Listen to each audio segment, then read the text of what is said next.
चला नमस्कार बंधू भगिनींनो, एक अतिशय आनंदाची बातमी आलेली आहे. जवळपास 5707 5707 एवढ्या पदांसाठी मोठी भरती निघाली आहे. त्याच्यामध्ये क्लर्क असतील, शिपाई, त्याच्यानंतर तलाठी असतील, वेगवेगळ्या खात्यांमधले गट क च्या 5707 जागा आहेत. त्याच्यामध्ये 1539 तलाठी पदाच्या तलाठीची पदं आहेत. 1539. जर तुम्ही कोणत्याही शाखेचे ग्रॅज्युएशन असाल, BSc असाल, MBBS असाल, काय कोणत्याही इंजिनिअरिंग असाल, कोणत्याही याचे ग्रॅज्युएशन असाल, तुमचं पदवी परीक्षा पास झालेली असाल तर तुम्हाला ही अतिशय सुवर्ण संधी आहे. 18 वर्ष वयापासून तर साधारणतः 38 वर्ष वयापर्यंत किंवा ओपन रिझर्व्ह कॅटेगरी असेल तर पुन्हा 5 वर्ष म्हणजे 43 वर्षापर्यंत तुमचं वय असेल 1 ऑक्टोबर रोजी, तर तुम्ही या परीक्षेसाठी पात्र आहात. ग्रॅज्युएशन प्लस तुमचं 38 ओपन साठी आणि 43 1 ऑक्टोबर पर्यंत 1 ऑक्टोबर 2026 पर्यंत वय असलं पाहिजे. तर अशा पद्धतीचं हे अतिशय सुंदर असा जे जाहिरात आहे, ही जाहिरात आलेली आहे. दरवर्षी तलाठी ही जी परीक्षा असायची किंवा माग तलाठी परीक्षा व्हायची, त्या कलेक्टर लेवलला पेपर व्हायचा. कलेक्टर तो पेपर काढायचे आणि सरळ त्याच दिवशी पेपर व्हायचा आणि त्याच दिवशी पेपर चेकिंग करून दुसऱ्या दिवशी रिझल्ट लागायचा. लगेच 2 दिवसात तलाठी म्हणून जॉईन व्हायची. आता मात्र तसं नाही. आता MPSC कडे ही पदं देण्यात आलेली आहेत. MPSC ही ऑफलाईन पद्धतीने हे पेपर घेणार आहे. पहिला पूर्व परीक्षेचा पेपर होईल, त्याच्यानंतर मुख्य परीक्षेचा पेपर होईल. पेपर तुमचा पहिला पूर्व परीक्षेचा पेपर हा 25 ऑक्टोबरला आहे. म्हणजे आता जवळपास जुलै आपला संपलेला आहे. ऑगस्ट, सप्टेंबर, ऑक्टोबर जवळपास 3 महिन्याचा कालावधी तुमच्या हातात आहे. जवळपास 90 दिवस तुमच्याकडे हातात आहेत. 90 दिवसामध्ये तुम्हाला 100 मार्काचं गणित बसवायचं आहे. दररोज 1-1 मार्काची तयारी केली तरी सुद्धा तुमचं 100% याच्यामध्ये सिलेक्शन होईल. साधारणतः 10 ते 15 लाख मुलं, ग्रॅज्युएट झालेले मुलं अर्ज करतील अशी अपेक्षा आहे. साधारणतः 394 रुपयाची फीज आहे. तर शासनाला जवळपास 30 ते 40 कोटी रुपयाचा 50 कोटीपर्यंत सुद्धा महसूल याचा जमा होऊ शकतो, असं एकंदरीत आहे. आणि तुम्हाला साधारणतः 25,500 ते 81,100 असं तुमचं याच्यामध्ये बेसिक वगैरे असणार आहे. आणि तलाठी पद म्हटलं तर एक तलाठी 10 शिक्षकांनाही भारी असतो असं म्हणतात. ओके, तर असो, तर याच्यामध्ये काय काय विचारलेले बघा. याच्यामध्ये तुम्हाला तलाठी पदाच्या या जागा आहेत. तुम्ही अभ्यास काय करायचा, काय प्रश्न विचारले जाणार आहेत, तर ते आपण याच्यामध्ये बघणार आहोत. त्याच्यानंतर मुख्य परीक्षा, पूर्व परीक्षा, आता वयोमर्यादा सांगितली, पात्रता सांगितली, महत्वाच्या तारखा सांगितल्या. 5 ऑगस्ट पर्यंत मुदत आहे. त्याच्यानंतर पगार सांगितला तुम्हाला. आता याच्यामध्ये काय काय महत्वाचं काय काय आहे तर ते आपण बघणार आहोत. याच्यामध्ये तुम्हाला इतिहासाचे प्रश्न जवळपास 15 प्रश्न तुम्हाला आहेत. एकूण 7 घटक आहेत. साधारणतः 14-15 अशा मार्काला ते प्रत्येक घटक आहे. साधारणतः असा 100 मार्काचा हा पेपर राहील. त्याच्यामध्ये इतिहास असेल, इतिहासामध्ये तुमचा आधुनिक भारत असेल, स्वातंत्र्य युद्ध असेल, महाराष्ट्राचा इतिहास असेल, महाराष्ट्रातील वेगवेगळे समाज सुधारक असतील. याच्यावरती जवळपास 14 ते 15 प्रश्न विचारले जातील. बघा, आधुनिक भारत, महाराष्ट्र, स्वातंत्र्य चळवळ, स्वातंत्र्य. त्याच्यानंतर भूगोलाचे सुद्धा 14 ते 15 प्रश्न किंवा 10 गुणांसाठी हा प्रश्न असू शकतो, 10 ते 15 गुणांसाठी. तर याच्यामध्ये महाराष्ट्राचा भूगोल असेल, संपूर्ण भारताचा भूगोल असेल, क्षेत्रफळ, नद्या, पर्वत, है की नाही, नद्या, पर्वत, हवामान, शेती याच्याविषयी तुम्हाला प्रश्न असतील.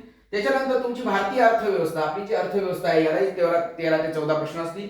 याच्यामध्ये तुमचं राष्ट्रीय उत्पन्न, तुम्हाला अर्थसंकल्प येतो का, बँकिंगचं काय, वित्त, बेरोजगारी, गरिबी याच्याशी संबंधात, त्याच्यानंतर नियोजन आयोग वगैरे सगळं जे आहे तर याच्यामध्ये अर्थशास्त्रामध्ये तुमचं येणार आहे. त्याच्यानंतर चालू घडामोडी जे आहेत तर याच्यामध्ये चालू घडामोडीमध्ये हे सुद्धा तुम्हाला 14 ते 15 प्रश्न याच्यामध्ये असतील. तर याच्यामध्ये महाराष्ट्रातील चालू घडामोडी, भारतातील चालू घडामोडी, खास करून क्रीडा विषयक घडामोडी असतील. त्याच्यानंतर याच्यामध्ये काही पुरस्कार असतील, काही क्रीडाचे पुरस्कार असतील, वेगवेगळे भारत ही जी चालू घडामोडी जी आहेत तर हे याच्यामध्ये तुम्हाला माहिती असेल. त्याच्यानंतर राज्यशास्त्र जे आहे भारताचे जे संविधान आहे ते संविधान, म्हणजे भारतीय संविधानामध्ये भारतीय राज्यघटना, भारतात त्याच्यामध्ये आपल्याला कोणते मूलभूत अधिकार दिलेले, संसद कशी असते, न्यायपालिका कशी असते, स्थानिक स्वराज्य संस्था, ग्रामपंचायत, महानगरपालिका, जिल्हा परिषद, पंचायत समिती व याची सगळी माहिती याच्यामध्ये असेल. त्याच्यानंतर सामान्य विज्ञान आहे. याच्यामध्ये साधारणतः हे 10 ते 15 मार्कासाठी हा घटक येईल. भौतिकशास्त्र, रसायनशास्त्र, जीवशास्त्र, आरोग्यशास्त्र साधारणतः 2-2, 3-3, 4-4 प्रश्न याच्यावरती येऊ शकतात. त्याच्यानंतर अंकगणितावरती टक्केवारी, नफा तोटा, प्रमाण, सरासरी किंवा काळकाम, वेग, अंतर, चक्रवाढ व्याज, साधं व्याज वगैरे हे जे आहे तर हे याच्यासाठी 10 ते 12 मार्क्स असतील.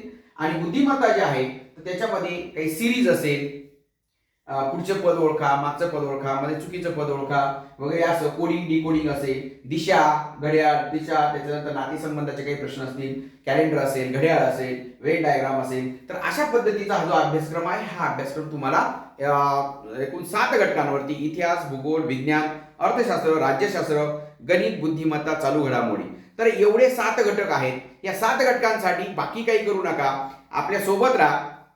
तुम्हाला याच्यानंतर जो मुख्य पेपर होईल, मुख्य पेपरमध्ये तुमचं मराठी इंग्रजी असेल, तो पेपर 27 डिसेंबरला आहे. तुम्ही पूर्व परीक्षा पास झाल्यानंतर मुख्य परीक्षेचा अभ्यास सुरू करा, कारण पूर्व परीक्षा अतिशय महत्वाची आहे.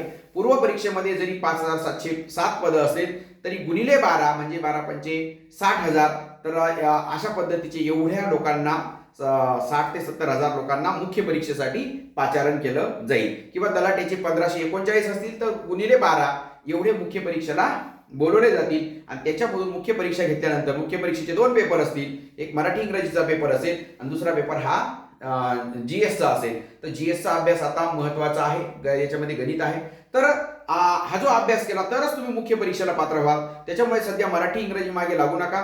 तुम्हाला गणित बुद्धिमत्ता करायचं असेल तर आता 7वीचं जे स्कॉलरशिपचं गणित आहे ते 7वीचं स्कॉलरशिपचं गणित आणि बुद्धिमत्ता हे अतिशय व्यवस्थित करून टाका. बाकीचे इतिहास, भूगोल, अर्थशास्त्र, राज्यशास्त्र, त्याच्यानंतर विज्ञान, ह्या ज्या गोष्टी आहेत हे एकनाथ पाटील तात्यांचा ठोकळा आहे, तेवढ्या ठोकळ्याचं 2-3 वेळा पारायण करून टाका, 2-3 वेळा वाचून काढा. त्याच्यानंतर दररोज एक मॉक टेस्ट जी आहे तर मॉक टेस्ट सोडवण्याचा प्रयत्न करा. 1 तासाचा पेपर असेल, 100 गुण असतील आणि याला 1/4 मायनस सिस्टीम आहे. म्हणजे तुमचा एक प्रश्न चुकला तर 0.25 मार्क्स तुमचे कट होतील. तुमचे 4 प्रश्न चुकले तर तुम्हाला मिळालेल्या गुणांमधून 1 गुण काय होईल, कमी होईल. तर असे 37 जिल्हा केंद्रांवर ही परीक्षा घेतली जाणार आहे. तर या परीक्षेसाठी मी तुम्हाला हार्दिक शुभेच्छा देतो. आणि अतिशय महत्वाची ही आहे, साधारणतः 10 ते 15 लाख मुलांनी जर समजा हे भरलं तर तुम्हाला एकूण जवळपास शासनाला सुद्धा 30 ते 40 कोटी रुपयाचा महसूल याच्यामध्ये मिळणार आहे. असो, तुम्हाला या तलाठीची भरती परीक्षेसाठी मी शुभेच्छा देतो. आणि अभ्यास काय करायचा तर कुठे खूप महागडे क्लास लावण्यापेक्षा तुम्ही एकनाथ पाटील तात्यांचा ठोकळा जे आहे तो त्याच्यामध्ये इतिहास, भूगोल, विज्ञान, अर्थशास्त्र, राज्यशास्त्र ते व्यवस्थित अभ्यासून काढा. 7वी स्कॉलरशिपचं जे गणित बुद्धिमत्ता आहे तर त्याचा अभ्यास करा. मी 7वी स्कॉलरशिपचं रेग्युलर गणित बुद्धिमत्ता घेणार आहे युट्यूबला. त्याचे व्हिडिओ दररोज काळजीपूर्वक पहा.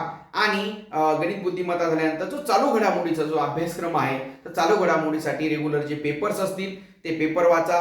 चालू घडामोडीचे जे पुस्तक आहे दर मासिक असतात तर ते मासिक तुम्ही वाचू शकतात. अशा पद्धतीने तुम्ही जर तलाठीचा अभ्यास केला तर साधारणतः तुमचं 27 डिसेंबरला मुख्य परीक्षा होईल. आणि येणाऱ्या 2027 या वर्षामध्ये, कुंभमेळ्याच्या वर्षामध्ये तुम्हाला एक तलाठीपद किंवा वेगवेगळ्या याच्यामध्ये लिपिक किंवा वेगवेगळे गट क ची पदं मिळू शकतात. अतिशय सुवर्ण अशी संधी आलेली आहे.